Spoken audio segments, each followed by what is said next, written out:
ప్రియమైన దేవుడి బిడ్డలారా, నా ఆధ్యాత్మిక కుటుంబ సభ్యులారా, నేను మీ Joshna my voice only for Jesus channel నుంచి, నా స్వరం యేసు కోసమే అనే యూట్యూబ్ ఛానల్ నుంచి మీ అందరికీ యేసు నామములో శుభాలు తెలియజేస్తూ, దేవుడి మహిమార్థమై ఈరోజు మరలా ఇంకొక దివ్య సప్రసాదనాథుడు చేసిన అద్భుతము ద్వారా మీ ముందుకు వచ్చి ఉన్నాను.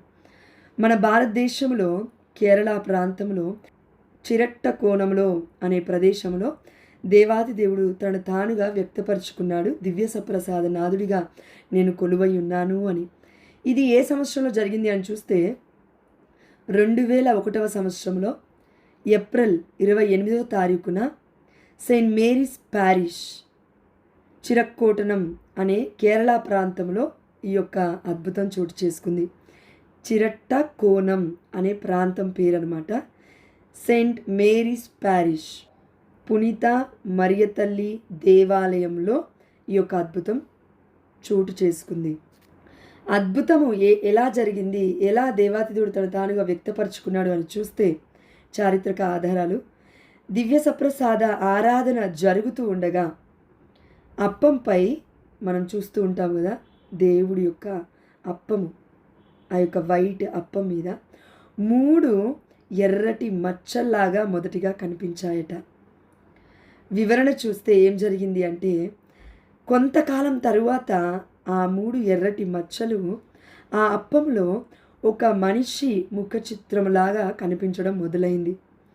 దీన్ని ఎవరు నిర్ధారించారంటే, అప్పటి బిషప్ గారైన బెసిలిస్ ఆఫ్ త్రివెండం అంటే సిరిల్ మార్ గారు, బిషప్ గారు దీనిని అద్భుతంగా ప్రకటించినారు.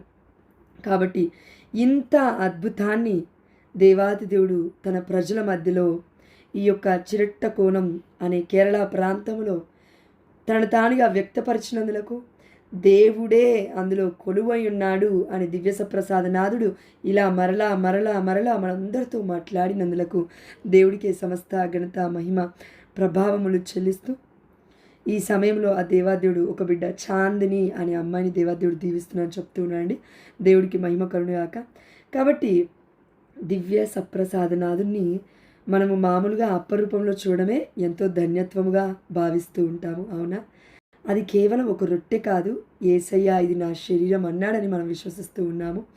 అదేవిధంగా ఇది నా రక్తము అనే ఒక మాట కేవలం ఏదో నోటి మాట కాదు, దేవుడి మాట అని మనం విశ్వసిస్తూ ఉన్నాము, అవునా? దేవుణ్ణి కనిపెట్టడం, దేవుణ్ణి కనుగొనడం, దేవుడికి ఇంకా దగ్గరగా రావడం, ఇలాంటి ప్రయత్నాలు మనం చేసినప్పుడు మనల్ని మనము దేవుల్లో కనుగొంటాము. అద్భుతమైన ప్రణాళిక దేవుడు మన పట్ల కలిగి ఉన్నాడు అని మనం తెలుసుకుంటాము. ఇంత గొప్ప విషయాలను తెలియజేస్తున్న పరిశుద్ధాత్మ దేవుడికే సమస్త ఘనత మహిమ ప్రభావములు చెల్లునుగాక. దయచేసి వీక్షిస్తూనే ఉండండి.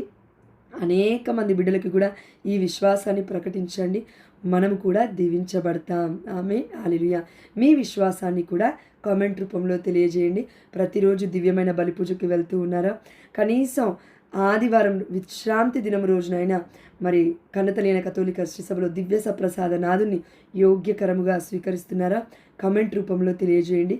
ఈ యొక్క పరిశుద్ధమైన దివ్య సప్రసాద నాథుని మరి ఈ యొక్క ఫోటో రూపంలో చూస్తున్నప్పుడు మీకు ఏమనిపించిందో కూడా మీ యొక్క అనుభవాన్ని కామెంట్ రూపంలో తెలియజేయండి. దేవుడి యొక్క దీవెనలు అమితముగా ఇంకా మనము పొందుకుందుముగాక. ఆమేన్, హల్లెలూయా. చూస్తున్న మన కనులకు, వింటున్న మన చెవులకు, చేస్తున్న మన యొక్క చేతులకు మంచి పని ప్రతీది కూడా దేవుడి మహిమార్థకరంగా ఉండబోతుంది. దాన్ని బట్టి దేవుడు మనల్ని 30 60 100 దేవుడు దీవిస్తాడు. ఆమేన్, హల్లెలూయా.